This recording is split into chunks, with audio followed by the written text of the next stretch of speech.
कहा जाता है बच्चों कि ना संघर्ष से ना मुश्किलें तो क्या मज़ा है जीने में। ध्यान से सुनिएगा, ना संघर्ष से ना मुश्किलें तो क्या मज़ा है जीने में, आंधी तूफान भी थक सकती है जब लक्ष्य बना हो आपके सीने में। हेलो बच्चों, कैसे हैं आप? स्वागत है आपका अभिषेक स्टडी क्लासेस में। आज के क्लास में हम पढ़ने वाले हैं क्लास 10th के मॉडल पेपर के बारे में। मॉडल पेपर में जो आपका मॉडल सेट क्वेश्चन जो दिया गया उसको हम आज सॉल्व करेंगे। आज तक जो आपने पढ़ा है इसको पढ़ने के बाद गारंटी है कि आपका 90% सफलता का गारंटी है। तो इसमें जो है कि आप जो पढ़े हैं आज से पहले इसको आपको भूल जाना है। अभी जो हम आपको बताएंगे टोटल मॉडल पेपर का जितना भी क्वेश्चन बताएंगे वो एक एक करके आपको अपने कॉपी में लिखना है।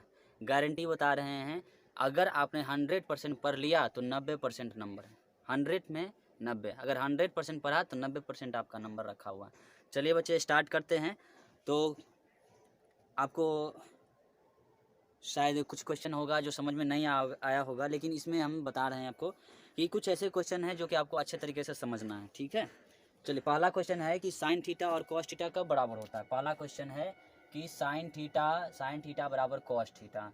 तो बताइए थीटा कब बराबर होगा, साइन थीटा और कॉस थीटा आपका कब बराबर होता है। याद करिए 8.3 में आपका जब हम बताए थे 8.2 में थीटा के मान में, तो साइन थीटा और कॉस थीटा कब बराबर होता है, जब साइन 45 डिग्री और कॉस 45 डिग्री, आप साइन थीटा यानी थीटा का मान जब 45 डिग्री हो, यानी थीटा बराबर 45 डिग्री हो। क्योंकि आपने पढ़ा होगा साइन 45 डिग्री का मान क्या होता है 1/√2 साइन, उसके बाद कॉस 45 का आपने मान क्या पढ़ा होगा 1/√2। इसका मतलब क्या हो गया कि थीटा का साइन थीटा और कॉस थीटा कब बराबर होगा, जब थीटा का मान 45 डिग्री होगा। ठीक है, चलिए अगला क्वेश्चन हम पढ़ते हैं कि एक वृत्त का व्यास 14 सेंटीमीटर है। एक वृत्त का व्यास यदि 14 सेंटीमीटर है, इसकी परिधि क्या होगी। यदि एक वृत्त का व्यास 14 सेंटीमीटर है तो परिधि क्या होगी, ध्यान से समझिएगा। एक वृत्त का व्यास एक वृत्त हम लेते हैं और इसका व्यास अगर 14 सेंटीमीटर है, अगर इसका व्यास 14 सेंटीमीटर है तो इसकी परिधि क्या होगी। परिधि को हम कैसे से सूचित करते हैं, जल्दी बताइए बच्चे। शायद आपको याद होगा, परिधि को हम सी से सूचित करते हैं, तो सी बराबर हो जाएगा 2πr। और एक चीज़ ध्यान रखिएगा, क्या दिया गया यहाँ पर, ये आपका दिया गया है व्यास। क्या दिया गया है, व्यास। तो त्रिज्या क्या होगी, त्रिज्या आपकी होगी 7। त्रिज्या कितना होगा 7, क्योंकि त्रिज्या जो है व्यास की आधी होती है, त्रिज्या व्यास की आधी होती है। तो यहाँ पर हम बैठाने वाले हैं 2π का मान 22/7 गुणा 7, यानी 7 से 7 कैंसिल, 22 दूनी 44 सेंटीमीटर। तो 2 नंबर का क्वेश्चन का आपका आंसर क्या हो जाएगा 44 सेंटीमीटर। 2 नंबर का क्वेश्चन क्या हो जाएगा 44 सेंटीमीटर। फिर अगला क्वेश्चन है कि -5 और 7, -5 7 और -1 3, -7 -5 और 1 3, -7 हाँ -7 और 5, -7 और 5, -7 और 5 सॉरी -5 और 7, -5 और 7, -5 और 7, -1 और 3, -1 और 3 के बीच की दूरी क्या होगी, बीच की दूरी क्या होगी। तो हमने फार्मूला बताया था ए बी बराबर क्या होता है, जल्दी बताइए। फार्मूला हमने क्या बताया था, ए बी बराबर हमने क्या बताए थे कि x1 - x2 का whole square plus y1 - y2 का होल स्क्वायर, x1 - x2 का whole square plus y1 - y2 का होल स्क्वायर। ध्यान दीजिएगा, बहुत शानदार क्वेश्चन है। अगर ये क्वेश्चन समझ लिए तो आने वाला 2 नंबर 3 नंबर का क्वेश्चन में भी आपका आएगा। तो अभी जो हम बता रहे हैं आपको 1 नंबर का क्वेश्चन बता रहे हैं, जो आपके बोर्ड परीक्षा में 1 ही नंबर देने वाला है, लेकिन बहुत इंपॉर्टेंट है। क्योंकि अब की बार की सिलेबस में 60 नंबर में आपको 50 नंबर ऑब्जेक्टिव ही लाना है, यानी टोटल 60 नंबर का रहेगा, लेकिन आपको वहाँ पर 50 नंबर का बना के लाना है, यानी 60 नंबर में 50 नंबर आपको बनाना है। टोटल क्वेश्चन 60 दिया रहेगा। तो इसमें हम जानते हैं x1 - x2 plus y1 - y2 को कैसे हम निकालेंगे। तो 5 में से 1 को घटाने वाले हैं, क्या हो जाएगा, ध्यान दीजिएगा। -5 माइनस, ये फार्मूला वाला माइनस है, ध्यान दीजिएगा, ये माइनस फार्मूला वाला माइनस है, और x2 भी आपका माइनस में है, तो -1 का होल स्क्वायर प्लस y1, यानी 7 में से 3 घटाओ, तो 7 घटाओ 3 का होल स्क्वायर। क्यों घटा रहे हैं, क्योंकि हम x1 y1 ये हो गया आपका x2 y2 आपका हो गया। चलिए चलते हैं, -5 माइनस माइनस प्लस 1, -5 में से 1 घट जाएगा तो क्या होगा -4 का स्क्वायर, प्लस 7 में से 3 चला गया तो कितना बचा, जल्दी बताइए, 4 स्क्वायर, यानी टोटल हो गया 4 चौका 16, 4 चौका 16, 16 16 16 16 32, 32 का क्या हो जाएगा जल्दी बताइए। तो 32 का हो जाएगा 4√2। अब बताइएगा सर 4√2 कहाँ से आया, चलिए इसको थोड़ा पढ़ते हैं डीपली में।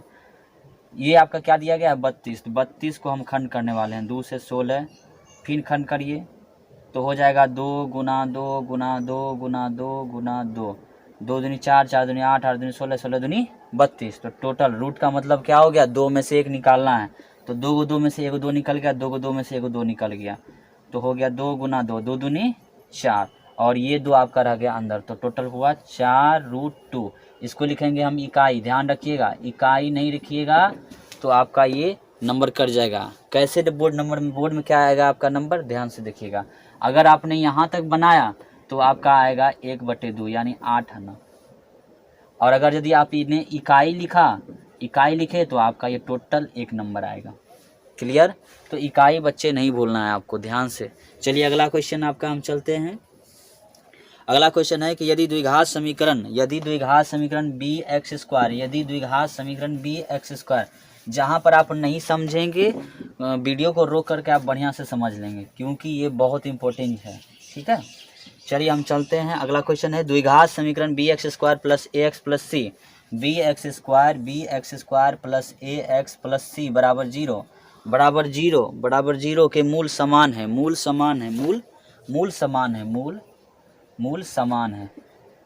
तो मूल समान में हमने क्या बताया था, तो डी का जो मान होता है अगर प्लस में आ गया तो वो हो जाएगा आपका वास्तविक, अगर माइनस में आ गया तो वो हो जाएगा आपका काल्पनिक। लेकिन मूल समान कब होगा, तो अगर डी बराबर आपको 0 आ जाए तो जाकर आपका मूल क्या होगा, समान होगा। अब मूल किसे कहते हैं ये भी आपको बताते हैं। मूल वो इकाई है, वो मान है मूल, जो किसी भी समीकरण में रखने के बाद उसको 0 बना दे, यानी मूल उसे कहते हैं जो इसमें रखने के बाद इसको 0 बना दे, इसको शून्य बना दे, उसको शून्यक भी कहते हैं, मूल को शून्यक भी कहते हैं, ठीक है। तो डी बराबर क्या है 0, क्योंकि यहाँ पर दिया गया है मूल समान है, इसका मतलब डी क्या होगा 0 होगा। तो डी का फॉर्मूला होता है b² - 4ac बराबर 0। अब देखिए बी के जगह पर क्या लिखा गया है, देखिए इसे कहते हैं ए, इसको कहते हैं बी और इसको कहते हैं सी। तो भाई बी के स्थान पर क्या लिखा गया है ए, तो a² - 4, ए के जगह पर क्या लिखा गया बी, और सी के जगह पर क्या लिखा गया है सी बराबर 0, यानी a² - 4bc बराबर 0, यानी ऑप्शन नंबर आपका जो दिया गया है टोटल आपका ऑप्शन नंबर क्या हो जाएगा, ऑप्शन नंबर डी आपका सही हो जाएगा, ऑप्शन डी आपका सही हो जाएगा। चलिए अगला क्वेश्चन चलते हैं। अगला क्वेश्चन में क्या बोला गया है कि बिंदु 2 3 की दूरी मूल बिंदु से क्या होगी, बिंदु 2 3 की दूरी मूल बिंदु से क्या होगी, ध्यान से देखिएगा। बिंदु 2 3 की मूल बिंदु से दूरी क्या होगी, मूल बिंदु से दूरी क्या है, मूल बिंदु को किससे सूचित करते हैं। ऐसा भी क्वेश्चन आ सकता है आपका बोर्ड में कि यदि ऐसा भी क्वेश्चन आ सकता है कि मूल बिंदु का निर्देशांक क्या होगा, ध्यान रखिएगा। मूल बिंदु तो मूल बिंदु का निर्देशांक क्या हो जाएगा 0 0, क्या होगा 0 0। ऐसा भी क्वेश्चन आ सकता है 1 नंबर में कि मूल बिंदु की दूरी, मूल बिंदु किसे कहते हैं, क्या होता है, निर्देशांक क्या होता है, तो मूल बिंदु क्या होता है 0 0। तो कह रहा है यहाँ पर कि 2 3 तथा मूल बिंदु की दूरी क्या है, ध्यान रखिएगा क्या बोल रहा है, बिंदु 2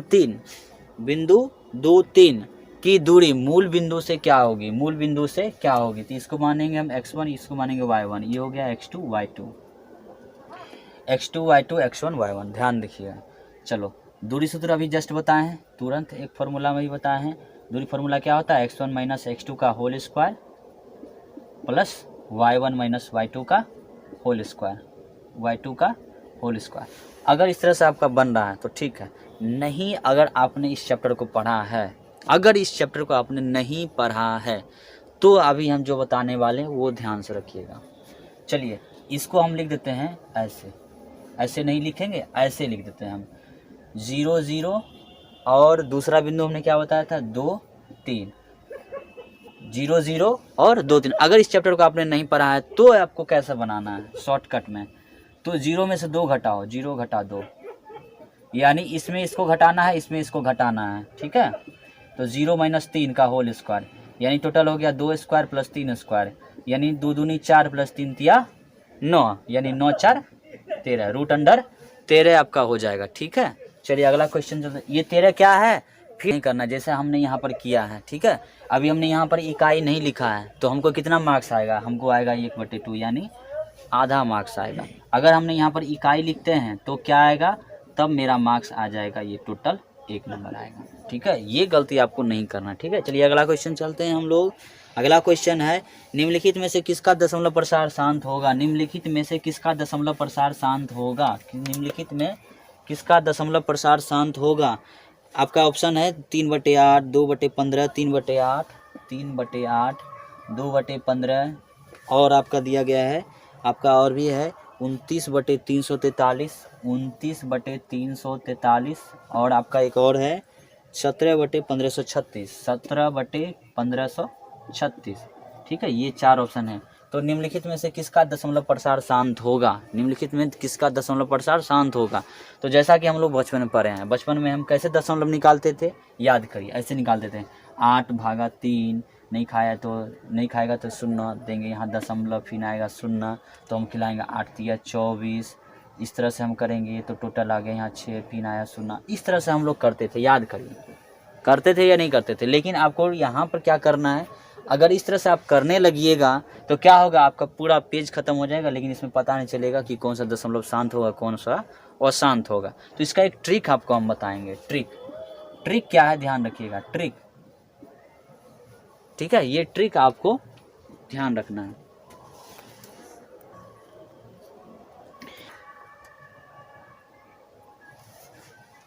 के बारे में ट्रिक क्या है, बहुत शानदार ट्रिक है, बहुत अच्छा ट्रिक है। इसमें हम जानते हैं कैसे आपको पता करना है, शॉर्टकट में कैसे आपको मालूम करना है कि ये चारों में से कौन सा शांत होगा, कौन सा अशांत होगा। चलो ट्रिक के बारे में। ट्रिक क्या है आपका कि यदि इसको कहते हैं अंश, इसे कहते हैं अंश, इसको कहते हैं हर, इसको कहते हैं हर। यदि हर में हर का गुणनफल, गुणनफल नहीं, गुणनखंड, हर का गुणनखंड यदि 2 या 5 हो तो शांत होगा। क्या होगा, शांत होगा। यदि 2 या 5 के अलावा तीसरा कोई आ जाए तो क्या होगा, अशांत होगा। जैसे एक उदाहरण आपको देते हैं हम। यदि आपके घर में एक ताला है, ताला को छोड़ दीजिए, आप कभी बैंक में गए, बैंक में क्या है, आपके मम्मी और पापा दो क्या कहते हैं, जुड़वा खाता खुलवाते हैं। जुड़वा खाता खुलवाने का मतलब क्या है कि अगर आपके पिताजी चाहेंगे कि हम पैसा निकालें तो जाकर आराम से निकाल सकते हैं, है या नहीं है। अगर मम्मी चाहेगी कि हम पैसा निकालें, आराम से निकाल सकती है या नहीं है। लेकिन अगर आप चाहिएगा कि हम जाके खाता में से पैसा निकालें तो क्या होगा, नहीं होगा। क्यों नहीं होगा, क्योंकि उसमें आपके मम्मी और पापा का ही जॉइंट खाता है ना। या चाहेंगे कि मम्मी पापा एक साथ जाकर के खाता खुलवाने के लिए, तो एक साथ भी जाकर खाता से पैसा निकाल सकते हैं। लेकिन क्या आप निकाल सकते हैं, नहीं निकाल सकते हैं। सेम ऐसा ट्रिक यहाँ पर है आपका कि 2 या 5 ही जो हर होता है वही शांत होता है, और 2 और 5 के अलावा तीसरा कोई अंक आ जाता है तो वो क्या आ जाएगा, अशांत हो जाएगा। वो क्या होगा, जल्दी से बताइए, क्या हो जाएगा, अशांत हो जाएगा। चलिए आगे चलते हैं। जैसे हम दूसरा लेते हैं, क्या लिखा गया है, 2/15, तो हम 15 को खंड करते हैं इस तरह से, 3 × 5 क्या हो गया, 3 × 5। तो देखिए 5 तो मिल रहा है, लेकिन क्या होना चाहिए, 2। लेकिन यहाँ पर क्या हो गया, 3। हमने क्या बोला था, 2 नहीं तो 5, या तो 2 हो या तो 5 हो, या 2 5 दोनों हो। लेकिन 2 और 5 के अलावा तीसरा कोई आ जाए तो क्या लिखेंगे, अशांत। तो ये आपका हो गया अशांत। चलिए पहला क्वेश्चन चलते हैं। पहला क्या है, 3/8, यानी 8 का खंड करिए, 2 से हम करते हैं 4, 2 दूनी, फिर 2 से करिए 2, यानी टोटल क्या होगा, 2 × 2 यानी 2 दूनी 4 दूनी 8। अब बताइए हमको क्या होना चाहिए, या तो 2 या तो 5 होना चाहिए। तो क्या मेरे पास 2 है या नहीं है, तीसरा कोई अंक आया, नहीं आया, तो ये मेरा क्या हो जाएगा, शांत हो जाएगा। क्या होगा, शांत हो जाएगा। तो ये क्वेश्चन का आपका आंसर ये हो जाएगा, 3/8 आपका शांत है। चलिए अगला क्वेश्चन चलते हैं। ठीक है, अगर इसको नहीं आप लिख पाए हैं तो आप पीछे करके रोक करके इसको आप कॉपी में ज़रूर नोट करिएगा। हाँ, एक चीज़ और ध्यान रखिएगा, आप सभी लोग गलती बहुत करते हैं। कोई भी आप वीडियो देखते हैं तो पूरा देखें, जब तक आप पूरा नहीं देखेंगे समझ में कुछ भी नहीं आने वाला है गारंटी के साथ।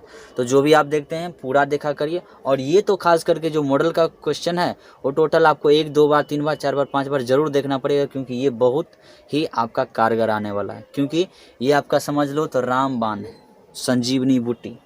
जिस तरह से लक्ष्मण जी को जगाया था, हनुमान जी ने संजीवनी बूटी लाया था, याद है, संजीवनी बूटी। वही प्रकार से ये क्या है, आपका संजीवनी बूटी है। ये आप याद कर लीजिएगा, पास। चलिए अगला क्वेश्चन चलते हैं। अगला क्वेश्चन है आपका, अगला क्वेश्चन क्या कह रहा है क्वेश्चन में कि यदि बिंदु -2 3 और 4 1 को मिलाने वाली रेखा के मध्य बिंदु ज्ञात करिए। -2 3 और 4 1 को मिलाने वाली रेखा का मध्य बिंदु ज्ञात करें। 4 1 को मिलाने वाली रेखा का, एक है -2 3 और एक है आपका 4 1, क्या है 4 1। तो इसको हम क्या करते हैं, मध्य बिंदु निकालते हैं। मध्य बिंदु का फॉर्मूला हमने बताया था, मध्य बिंदु बराबर क्या हो जाएगा, जल्दी जल्दी बताइए। एक्स हमको देखिए, बिंदु का निर्देशांक क्या होता है, एक्स और वाई के रूप में होता है। कोई भी बिंदु आप कहीं भी खींचिए तो आपका एक्स और वाई के रूप में ही होगा। तो ये हो गया एक्स और वाई। तो हमको ये मालूम करना है एक्स वाई क्या होगा। तो एक्स बराबर होता है, दोनों एक्स को जोड़ दीजिए, 2 से भाग दे दीजिए। वाई बराबर क्या हो जाएगा, तो दोनों के वाई को जोड़ दीजिए, y1 और y2 को जोड़ दीजिए, 2 से भाग दे दीजिए। ठीक है, तो -2 और -4, -2 जोड़ 4 बटे 2, ये क्या हो जाएगा 3 और 1। जैसा कि अभी जस्ट आपको बताए थे। अगर आपने इस चैप्टर को नहीं पढ़ा है तो कुछ भी नहीं करना है, इसको लिखिए -2 3, दिखाई पड़ रहा है आप लोग को, -2 3, इसको लिख दीजिए 4 1। अब आपको कुछ नहीं करना है, इन दोनों को जोड़ देना है, इन दोनों को जोड़ देना है। तो -2 और 4 को जोड़ दिए, 3 और 1 को जोड़ दो, 3 जोड़ 1 बटे 2। टोटल आपका क्या हो जाएगा, 4 में से 2 घट गया, 2 बटे 2 और 3 1 4 बटे 2 तो टोटल आपका हो गया ये 1। एक्स और वाई के रूप में हमको लिखना है। तो एक्स बराबर आपका हो गया 1 और वाई बराबर हो गया आपका 2। आंसर एक्स बराबर 1 और वाई बराबर 2, आपका ये हो गया आंसर। ठीक है, अब यहाँ पर हमने क्यों घटाया, जल्दी बताइए। सर जी कैसे हो गया कैसे हो गया जल्दी बताइए। क्योंकि देखिए ये प्लस है और ये माइनस है, इसलिए आपका ये घट गया, 4 में से 2 घट गया, 2 आपका आंसर। समझ में आया, नहीं समझ में आया तो फिर से आपको ये देखना है। ठीक है, ठीक, धन्यवाद।